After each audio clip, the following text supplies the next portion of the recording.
teve aqui semana passada, que foi lá no auditório? Tivemos um debate, foi bem legal, né? Em breve nós vamos fazer algo de novo daquele tipo, que eu acho que fica bem legal pela participação, né? E também muitos esclarecimentos que vêm naquele modelo. E nós falamos, então, sobre um pai, um homem, Saul, rei de Israel, que tinha o seu filho Davi, não filho biológico, né? Mas um filho em termos de liderança, e que aquele homem, Saul, cheio de ciúme, cheio de deformações na sua alma, que andava aparentemente com Deus, mas não tinha nada de Deus, e passou a perseguir aquele jovem, né? E aquele jovem, desprezado, rejeitado, esquecido até pelos seus pais, temia ao Senhor. E no auge de toda aquela perseguição, vocês lembram? Davi teve que sair da cidade, deixar sua família e se esconder nas cavernas, às vezes dá uma de louco. E em 2 ocasiões, Deus entregou Saul nas mãos de Davi.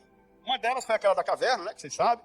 E ali Davi poderia ter resolvido e matado o seu inimigo. Acabado logo, mas ele não fazia. Ele não fez, porque ele dizia, esse camarada aí, ele pode até não prestar, mas ele é ungido do Senhor. E Davi achava que, por aquele momento, por ele ter poupado a vida do rei, o rei iria se consertar e parar de persegui-lo. O que aconteceu? O rei continuou perseguindo. E Davi continuou poupando. Segunda chance, Deus dá um sono em todo o exército, né? Mais de 3.000 homens, os melhores de Israel, para matar um homem que não tinha nenhum interesse, né, de destruir o rei. E ali estava Davi e o seu soldado. E a Bíblia diz que eles dormiam um sono profundo. O cara chegou do lado dele e disse, rei, basta uma ordem, só preciso de um golpe. Eu enfio ele na terra e já vai ser enterrado num só golpe, né? Vocês lembram o que Davi disse? Longe de mim levantar a mão contra o ungido do Senhor. E nós ficamos pensando assim, poxa, por que Davi fez aquilo com aquele líder que o ofendia tanto? Sabe por quê? Porque ele temia ao Senhor. Eu sempre tenho dito aqui nos nossos estudos, para os amigos de fé, nós temos que agir primeiro com obediência a Deus. Não quebre os princípios de Deus. Para que você não quebre, você tem que conhecê-los. Você tem que manejar bem a palavra da verdade. Você tem que ter conhecimento sobre a palavra. Tem que se envolver com ela, né? Para que você não cometa erros. Eu sempre digo assim, eu não sou primeiro fiel à minha esposa. Não sou, porque se eu estiver longe dela, ela não sabe o que eu estou fazendo. Ela não sabe se eu estou na internet vendo pornografia. Ela não sabe se eu estou paquerando outra mulher. Ela não sabe se eu estou fazendo alguma coisa errada. Quem é que sabe? É para ele, então eu sou primeiro fiel a ele. Essa foi uma estratégia que Deus me deu. Ele está vendo. Tudo ele está vendo. E eu não posso desapontá-lo. Eu tenho que seguir no temor ao Senhor, em obediência. Assim, eu vou ser mais protegido por ele. O Senhor vai me dar muito mais livramento, eu vou ser provado. Sim, porque só assim a gente cresce. Mas eu não me torno uma presa fácil para o inimigo. E eu não falo isso com soberba não, com orgulho não, porque eu dependo do Senhor em tudo. Mas se você começar a colocar Deus em primeiro lugar, você não vai querer matar o líder, que não merece, talvez, a tua atenção. Hoje nós vamos falar então de alguns líderes. Um deles, que eu quero falar, é um líder que todos nós conhecemos, que é um líder corrupto. Foi um líder corrupto, um líder que se corrompeu, um líder que não influenciava o povo para o bem, chamado Eli. Mas antes eu quero ler Romanos 12, 19. Enquanto ele possa ali, eu já vou lendo aqui, dizendo assim, amados, nunca se vinguem, deixem que a ira de Deus se encarregue disso, pois assim diz as Escrituras, a vingança cabe a mim, eu lhes darei o troco, diz o Senhor. Você pode ler comigo esse versículo? Esse é um princípio, você precisa guardar ele na sua mente. Vamos ler junto? Amados, nunca se vinguem, deixe que a ira de Deus se encarregue disso, pois assim diz as Escrituras, a vingança cabe a mim, eu lhes darei o troco, diz o Senhor. Romanos 12, 19. Quando você estabelece um princípio na sua vida, você seguia por ele. Alguém vai dizer assim, mas, poxa, aquele teu líder espiritual extrapolou todos os limites. Cara, eu não tinha paciência não, botava ele na justiça, resolvia, cara, não, tu é muito mole. Mas aí quando o cara seguia pelo princípio, é igual Davi. O cara disse, o Senhor te entregou o teu inimigo na tua mão. Ele disse, eu não posso. É o princípio. O Senhor que estabeleceu o líder. Mas ele disse, e o Senhor estabelece líderes, autoridades maus que cometem graves erros? Não, Deus não estabelece aquele líder assim. Aquele líder se torna assim. Deus não coloca ele não escolhe assim, eu vou escolher o pior líder e vou colocar para aquele povo. Não. O povo tem liberdade de escolher. Por exemplo, Saul foi o modelo que o povo queria. um cara alto, forte, diferente de todo mundo, e que conquistasse, levasse eles nas batalhas, nas guerras, né? E Deus deu o estereótipo, o modelo que o povo queria. E deu no que deu. Depois Deus procurou um, que eu falei semana passada, né? Imagina, você procurar Deus é uma coisa, é uma bênção já, né? Você buscar Deus, mas Deus disse que ele buscava um homem segundo o seu coração. Significa que Deus estava procurando. Estava com o ex dele, procurando. E agora? Eu preciso de um homem que pense como eu. Estão ligados? Um homem que tenha um entendimento como o meu. Sim, não vai ser um homem perfeito, porque não tem homem perfeito. Perfeição para Deus, você sabe o que é perfeição para Deus? Quando ele chamou Abraão e disse, Abraão, anda na minha presença e ser perfeito. Ele não quis dizer que Abraão nunca cometeria erro. Mas ele quis dizer, Abraão, que você tenha o firme compromisso de seguir a minha direção. Ainda que você cometa erro, para mim você é um homem perfeito. Que você tenha um compromisso com a integridade. Um compromisso com os meus princípios. E aí, o homem que nós vamos falar lá em 1 Samuel capítulo 2-5, trata dele, que é Eli, sacerdote Eli, os seus dois filhos, Ofni e Finéias, que eram líderes extremamente corruptos. Eles não serviam ao Senhor, eles não agradavam a Deus, eles faziam coisas horríveis. E Samuel foi colocado desde pequenininho, logo que ele foi desmamado, imagina isso, para ser educado por um cara desse tipo. Aí você diz, poxa, mas por que Deus colocou Samuel lá com aquele tipo de líder? Um líder que a palavra de Deus era rara naquele tempo. Não havia revelação.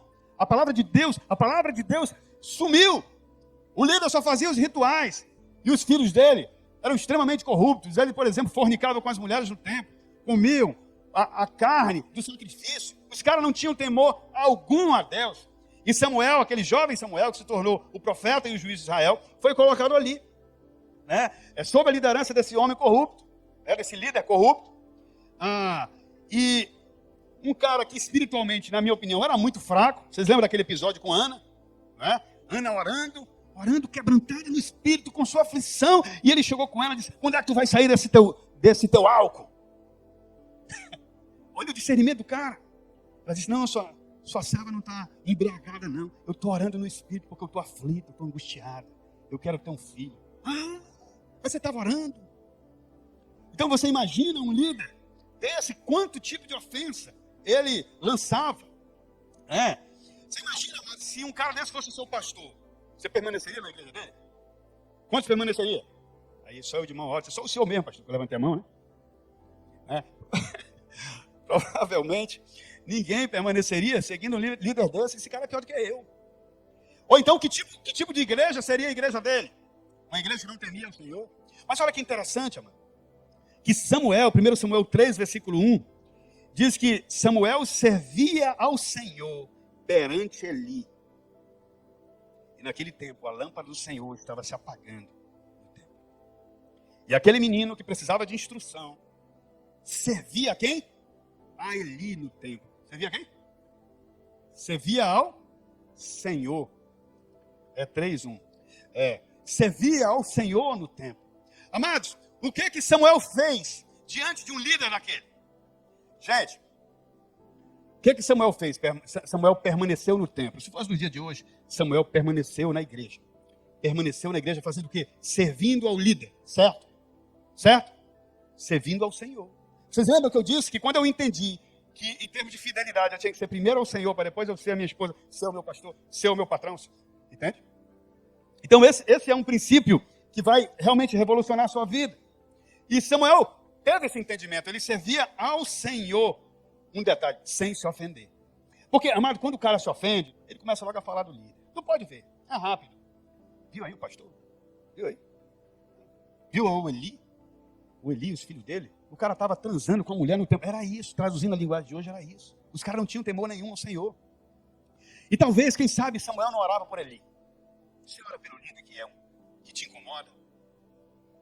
Você lembra que nós devemos orar? Você sabe que a Bíblia não diz assim, orai pela sua esposa, orai pelos seus filhos, orai pelo seu patrão. Ela fala para orar por quem?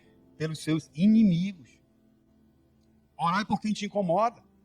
É como se você, fique atento para isso, Porque se você ora pelo seu inimigo, sabe o que significa isso no meu entendimento? É como se você antecipasse o juízo de Deus.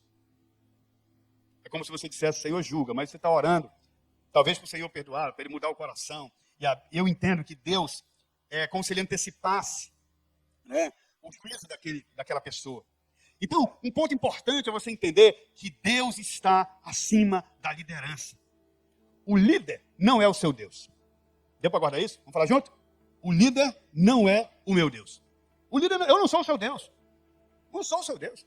Se você me procurar para um conselho, para um atendimento, para uma conversa, eu vou lhe oferecer o melhor que eu tenho. Eu vou lhe orientar o melhor que eu tenho. Quem já esteve comigo sabe disso. Mas eu não sou o seu Deus. Eu não sou o seu Deus. Não em Deus eu líder. Ele não pode jamais ser endeusado.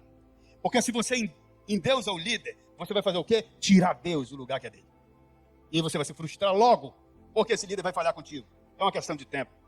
Eu sei que muitas vezes, amado, até alguém poderia chegar lá com o Eli e os seus filhos, alguém da membresia lá do templo, chamar a atenção deles. Poderia chegar, vocês não podem fazer isso. Isso está contra Deus. Não tem problema. Mas quanto à correção, que é disso que nós estamos tratando, não é uma obrigação das pessoas. Amado, só tem um pastor perfeito. Rubem Brito, não é ele. Só Jesus é o pastor perfeito.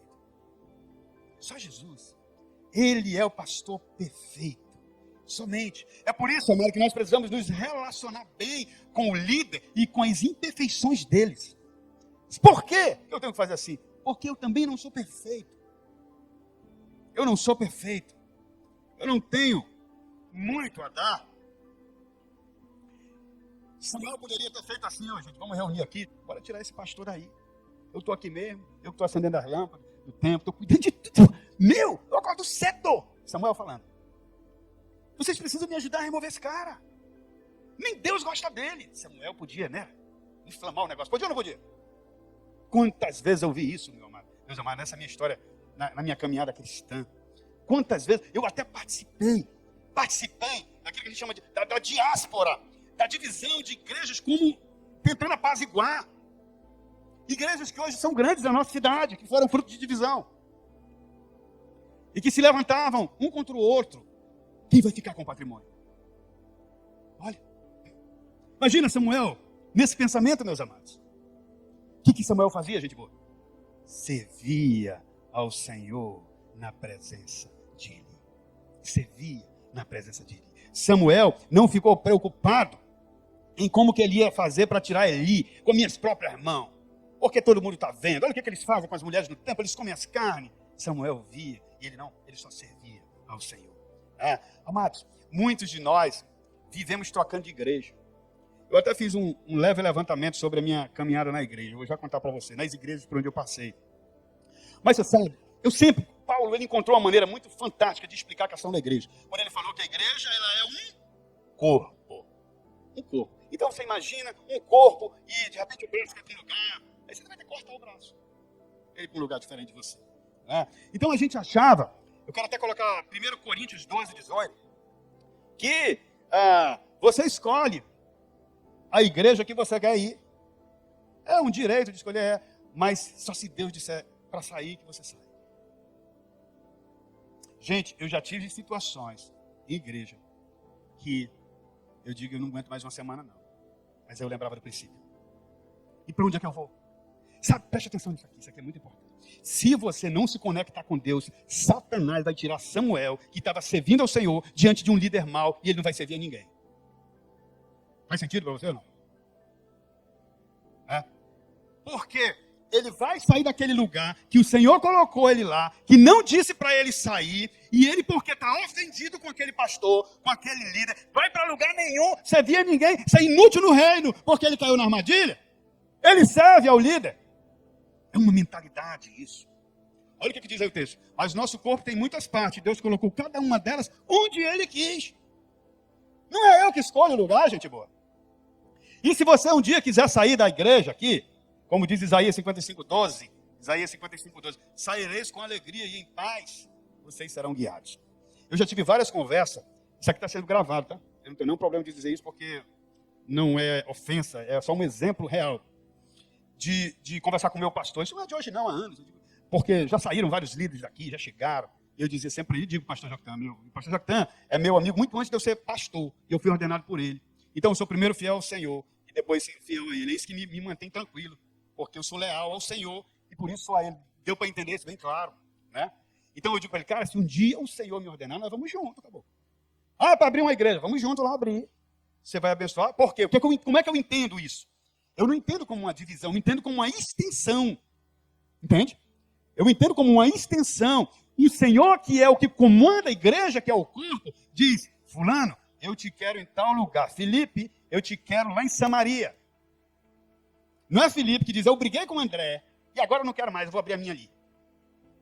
Não é por aí, gente. Esse aí é um ofendido. Então, se você está insatisfeito, até mesmo aqui na nossa igreja, e Deus não mandou sair, o que você tem que fazer? Servir ao Senhor diante do líder. Ser fiel ao Senhor diante do líder. Estão ligados? Está entendido? Você guarde isso, pelo amor de Deus. Porque se você não guardar isso, você vai cair na cilada. E você vai sair com raiva daqui. Gente, eu tive uma pessoa que me procurou alguns anos atrás, aqui mesmo na igreja, pedindo, quero conversar, eu não vou deixar a igreja. Eu não concordo com isso, eu não concordo com aquilo. Eu ouvi atentamente aquela pessoa falando, e eu disse, para onde você pretende ir? Não sei ainda, mas eu vou, estou pensando, e depois pensou, e tal para tal lugar. Eu disse, você acha que lá não tem problema? E o pior, você vai chegar lá com um problema, lá já tem os problemas de lá, e você vai ter que se adaptar àquela realidade. E se Deus está te incomodando com isso, qual é a tua visão agora, homem de Deus, mulher de Deus? Ore por esse tema. O incômodo que você tem na sua igreja, que surgiu em você na sua igreja, é um convite de Deus para você interagir com Ele naquela área, sem brigar, sem se ofender. É um convite de Deus. E você precisa se juntar a Ele, mas você pode sair também, fazer do seu jeito. Fazer do seu jeito e cair fora. Amados, os obedientes, eles sempre vão pedir direção de Deus. Eles vão pedir, eles não conseguem se mexer, é impressionante. Amados, eu tenho uma direção de Deus para você. Se você chegou aqui na nossa igreja, e está aqui hoje à noite, obviamente, você chegou aqui da nossa igreja, saiu da sua igreja brigado com o teu líder, com um irmão. Você saiu porque você brigou, ou seja, você saiu ofendido. Você precisa consertar isso. Senão Deus não vai te usar plenamente. O Senhor não trabalha com ofensa. O Senhor não trabalha se você não resolver as suas ofensas. Salmo 92:13, muito legal isso aqui, diz assim, que os que são plantados na casa do Senhor florescerão nos átrios do nosso Deus. O que eu entendo dessa palavra? E o livro explica isso muito bem também. Que você só vai florescer se você permanecer. Ou seja, você só vai dar resultado e frutos se você permanecer. Você precisa perseverar, gente. Gente, você não tem noção. Nosso ministério é pequenininho. Ore comigo. Eu tenho orado ao Senhor. Assim, o Senhor nos dá unção de centenas. A tua palavra, nisso que nós ensinamos, precisa ser ouvido por mais.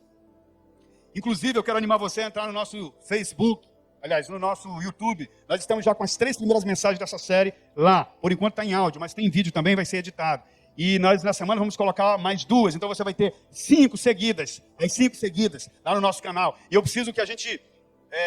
que vocês se inscrevam e estimulem outros a se inscrever, porque nós vamos começar a usar as redes sociais com muita força para alcançarmos mais pessoas com a palavra do Senhor. Aí você se inscreve, compartilha, a gente tem que chegar em pelo menos 1000 seguidores. Em pouco tempo. Então já está lá essas mensagens, porque a gente entende que nós precisamos alcançar mais pessoas. Se você quer dar frutos, não adianta você ficar trocando de igreja. Você precisa permanecer. Você já viu, amados, uma árvore mesmo, que você planta. Quem gosta de plantação de árvore, de jardim aí? Olha aí. Ah, legal. Agora você imagina, ele compra uma rosa. Aí de manhã ele chega, planta a rosa bem aqui nesse canto. A rosa começa a mudar as folhinhas, ele olha, não está legal não, vou botar ela para cá. Aí vem e planta a rosa bem aqui. Aí quando ele passa um dia, dá muito vento desse lado, pega sol e diz, não, vou botar ela para cá. Você acha que essa planta vai dar frutos, vai florescer, tocando desse jeito? Mesma coisa com a nossa vida. Nós precisamos permanecer, amados, para poder dar frutos, para dar o tempo. Pessoas ofendidas ficam num troca-troca de igreja, num troca-troca de ministério, né? Vivem uma vida de altos e baixos, ministerial, e não dão frutos. Eu me lembro, quando eu era mais jovem um pouco, bem mais jovem, eu gostava de fazer algumas coisas de plantação também. Eu criava galinha, pato, eu gostava dessas coisas quando eu era menino, era engraçado. E um dia eu plantei um cajueiro, mas eu não entendia, né? Eu era um garoto. E o cajueiro ficou bonito, cresceu, ficou numa certa altura assim, mais ou menos assim, de cara, esse cajueiro vai arrebentar. Gente, o cajueiro deu um caju. Bonito aquele caju. Mas nunca mais ele deu fruto. E eu depois descobri que eu precisava regar mais ele, eu precisava investir mais nele. Ele precisava permanecer, mesmo que aquela igreja, que aquele solo, que aquele templo fosse ruim, era preciso regar. Para que ele pudesse frutificar e não dar só um caju lindo, mas dar várias cargas de frutos. Então, é importante que você não desista. A palavra diz que a perseverança tem em si a sua ação completa. O ciclo de Deus tem que completar na sua vida, naquele lugar. E se Satanás começar a mexer você de lugar, o que vai acontecer? Você não vai dar frutos. E é isso que ele quer. Que você não dê fruto. Se você ler João capítulo 15, você vai ver lá que sobre a videira, né? E que Jesus diz que ele quer que dê frutos, muitos frutos, e que esses frutos permaneçam. Mas você tem que estar ligado a ele, ou seja, dentro dos princípios dele. Amados, esse ano eu vou fazer 51 anos. Eu nasci no lar cristão. E a primeira igreja que eu participei, que foi desde que eu me lembro de ter ido para a igreja, eu fiquei lá 14 anos, nessa igreja. Depois eu tive uma direção de Deus, eu tinha lá meus 14 para 15 anos, e eu fui para uma outra igreja, jovem, porque lá tinha um trabalho para jovem. E jovem gosta de estar com jovem, né? E foi lá na Tabernáculo Batista. Alguns aqui talvez passaram por lá. Alguém passou lá pela Tabernáculo? Lembra que tinha Vila Natal, que tinha Casa do Terror e tal. E a gente participava ali, eu aprendi muito ali. E aí, lá, ele me viu, se apaixonou por mim, pediu para namorar comigo, pediu para casar comigo. Tudo isso, estou brincando, é o contrário. E aí a gente casou. Quando nós casamos, o meu cunhado, pastor Edson, assumiu a igreja Getsemane, lá no Santo Antônio. Vocês lembram do pastor Edson, né? E aí ele me chamou para ir para lá com ele, ou seja, eu tive um chamado. E nós tivemos uma situação que a senhora precisou resolver lá na igreja, e naquele mesmo instante, o Senhor nos mandou ir para lá, para essa igreja. E nós fomos servir o Senhor lá. Ficamos lá uns 3 anos, foi o lugar menos que eu fiquei. 3 anos. E aí o pastor Edson, como nós estávamos lá junto com ele, servindo ao Senhor, junto com ele, veio para a União. E eu já tinha amizade com o Joaquim, e de lá nós viemos para cá. O pastor Edson depois foi para Fortaleza, e eu estou aqui há 25 anos. Já teve momento, pastor, e aí, fala para nós aqui, ninguém está ouvindo mesmo, não está sendo gravado, está assim. Já deu vontade de eu sair? Diversas vezes. Diversas vezes. Eu chego com o meu pastor, o pastor Jotan, que eu amo muito, tenho um grande respeito por ele. Eu digo, cara, a gente não vai, nós não vamos, como é que se diz, concordar em tudo. Mas isso não me dá direito de ser contra você. Porque isso é com o Senhor. Eu não acerto em tudo, nem com a minha esposa, ela comigo, imagina com o líder. É verdade? Mas isso não me dá direito de desonrar. Porque eu sirvo primeiro a quem? Ao Senhor. E quem que colocou o pastor Joaquim na liderança? Foi eu? Foi o Senhor. Então, se eu honro o Senhor, eu honro Ele. Então, amado, eu nunca, graças a Deus, saí de uma igreja ofendido e depois voltei lá para resolver com o pastor. Graças a Deus, esse pecado Deus me protegeu. Eu já vi vários fazerem isso, inclusive aqui na nossa igreja. Mas o importante é que volte, como eu estou dizendo para vocês. Se você saiu ofendido, volte lá e peça perdão, conserte, para que a sua vida flua, para que seu ministério expanda. Então, guarde no seu coração isso, ó, os ofendidos não permanecem, eles querem logo sair, eles não aguentam o tranco. Ele não tem raízes profundas. Quando vem a dificuldade, quando vem os problemas de relacionamento, os maus entendidos, as fofocas, seja lá o que for, o cara não aguenta. E ele acha que a solução qual é? Eu vou sair logo. Homem, então, os homens são rápidos, são bravos. Eu vou logo sair fora. Vou logo, não quer, se não quer do meu jeito, então estou fora. Eu já tive um monte aqui no amigo de fé que saiu também. Eu não fico insistindo, não. Eu oro, alguns voltam, amadurecem, voltam. E continuam a caminhada. Porque, amado, o que vai te amadurecer é a perseverança. Perseverança vai te trazer maturidade, Tiago. E a perseverança é igual uma árvore. Você vê, as árvores que passam por mais provas da natureza são as que têm raiz mais funda. Os líderes, os membros, os pastores que passam por maiores provas e não desistem, não saem, são os que têm raiz mais funda. No evangelho, na caminhada da fé. E então eles não caem. Né? Eles passam a dificuldade e seguem firme. Tem um texto aqui de Salmo, que é bem legal, Salmos 1 e 2, diz assim: bem-aventurado o homem, cujo prazer está na lei do Senhor, e na sua lei ele medita de dia e de noite. Salmo 119, 65. Diz: grande prazer tem os que amam, ou têm prazer em tua lei, e nada os ofende. Nada os ofende. Ou seja, uma pessoa, amado, que não é alimentado pelos princípios, pela palavra, ela não permanece, ela não aguenta. Ela vai sempre sair pela tangente, pela forma mais simples, que é desistir. No seu casamento, por exemplo, quando os bicos não se encaixam, qual é o primeiro pensamento que o cara tem?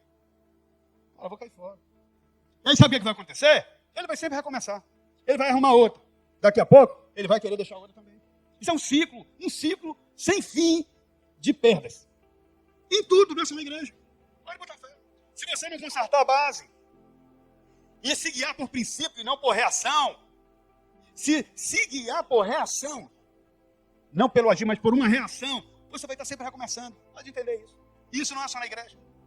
Você não vai perseverar no seu negócio, no seu trabalho. O versículo 1, Salmo 1,3 diz: ele é como a árvore plantada junto à corrente de água, que no devido tempo, leva um tempo, gente boa, dá o seu fruto. E as folhas não murcham. E tudo o quanto faz será bem sucedido. Amados, tem árvores, por exemplo, eu acho que a alface, me ajude se eu estiver errado, que são 4 semanas, você já pode tirar. A raizinha dela faz assim, ela arranca. Mas a manga, parece que são 6 anos, né? A manga, se eu não me engano, são 6 anos. A fruteira mangueira, né? Mas quando ela começa a dar, ela dura muito tempo, porque ela precisa de raízes fortes, profundas, para dar grandes cargas. Né? E na nossa vida é a mesma coisa. É a mesma coisa. Amados, entenda uma coisa, que Deus tem para você no corpo, não funciona uma posição. Você não precisa querer tomar o meu lugar, e nem eu preciso querer tomar o teu lugar. Porque Deus é muito organizado. Você não precisa estar escolhendo a igreja. Se Ele te colocou aqui, se foi Ele que te colocou aqui, é aqui que você tem que ficar. Na chuva, no sol, no frio, no calor, né? E não ficar como um crente errante. Não gostei daquela sessão, não. Eu ia falar, ninguém me ouviu, estou fora. Aí vai para outro lugar. Chega lá, o que vai acontecer? Ele vai ficar chateado também. É uma questão de tempo e vai querer cair fora de novo. Né?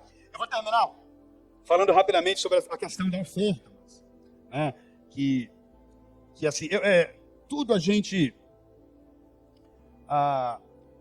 precisa entender que tudo funciona por leis. Tudo funciona por leis. Quando Caim e Abel foram ofertar ao Senhor, vocês lembram que Abel pegou o melhor bezerro, o melhor animal, o mais gordo, e ofereceu ao Senhor. Eu acho bem legal a descrição que o John Bevere faz no texto, que ele diz que não foi tão trabalhoso o que Abel fez, mas ele fez dentro do princípio que agradava ao Senhor, o melhor, o primeiro. Caim trabalhou mais, plantou, cultivou a terra e levou um monte de banana, de macaxeira. Acho que tinha macaxeira, tinha? O Zeca não está aqui para a gente perguntar dele, né? Se tinha macaxeira, dizem que ele viu essa parte. E chegou lá para ofertar ao Senhor, não uma oferta genuína, não algo que ele entregou do seu melhor. Ele se focou no trabalho, no esforço humano. Caim se focou no esforço humano. Ele disse: eu trabalhei muito, eu lhe trouxe aqui essa oferta, do meu próprio esforço. E a Bíblia diz que Deus não aceitou. Interessante que o texto diz lá, Gênesis 4, 11, 12, se você fizer da forma certa, será aceito. Se você permanecer na caminhada da forma certa, será aceito. Você tem que se corrigir, estão ligados? Você tem que corrigir. E interessante que naquele momento, Caim se rebelou, ele se ofendeu com Deus. Ele invejou o irmão, ele planejou contra o irmão, ele ficou tão irado, tão cheio de ódio, que vocês sabem, ele matou o irmão dele, porque ele não aceitou o princípio de Deus.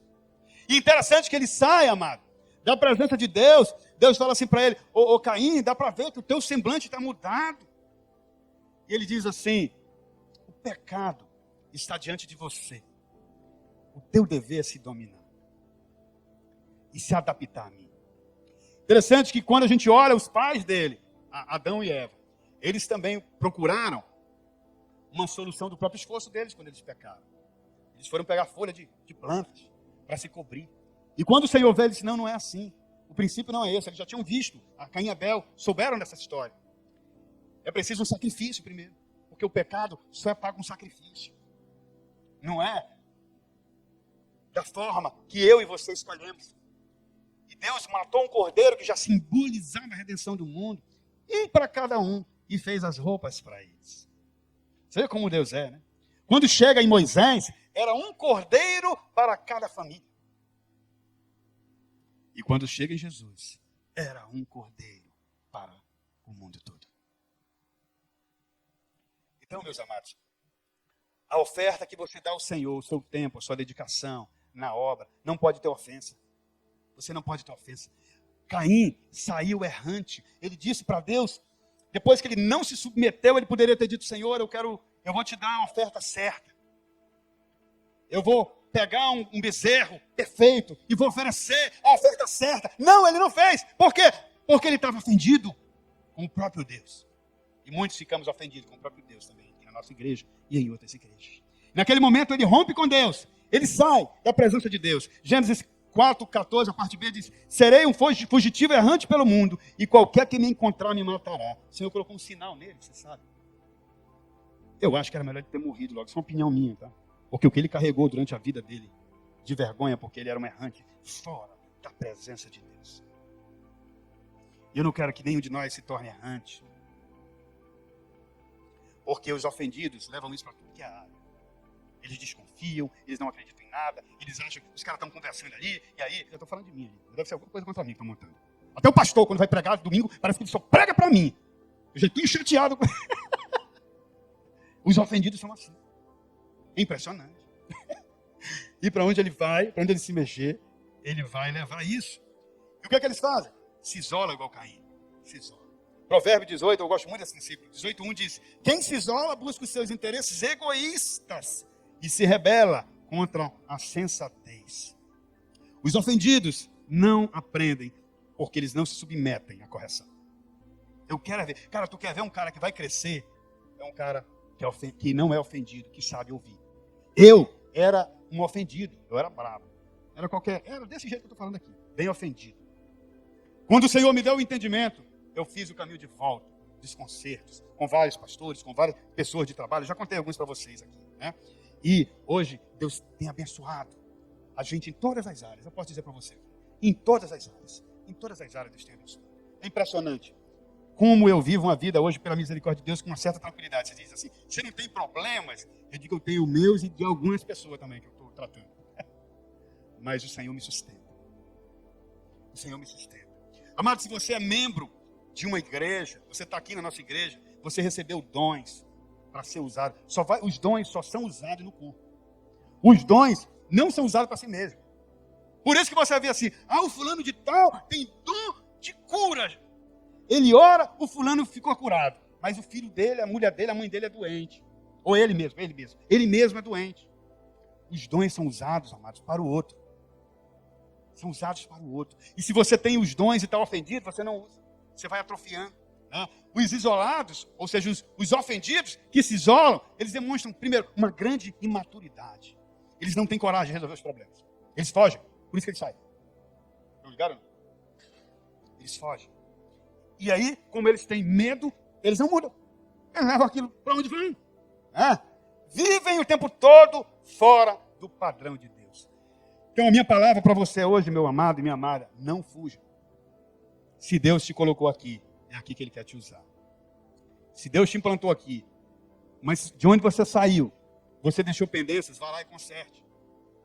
Não tenha vergonha não, vá. Que Deus vai usar a sua vida.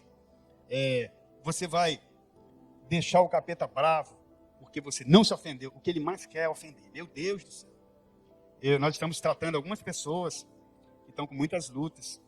E eu tenho notado como a gente é assim, estimulado a se ofender um com o outro, com pessoas. Porque a gente perde autoridade. Então, amado, se você errou, vá lá e conserta. Não tenha vergonha não, peça perdão. Reconheça, seja humilde. A palavra diz que o Senhor resiste aos orgulhosos, aos soberbos. Não é Satanás que resiste a eles. É Deus que resiste aos soberbos. Mas Ele faz o que com os humildes? Ele dá a sua graça. Então guarde essa palavra no seu coração. Não ande na ofensa. Semana que vem eu vou aprofundar um pouco mais esse tema. Nós vamos falar sobre a questão de fugir da realidade. Pessoas que aprendem, sabem a Bíblia, mas não praticam e não chega ao verdadeiro conhecimento da verdade.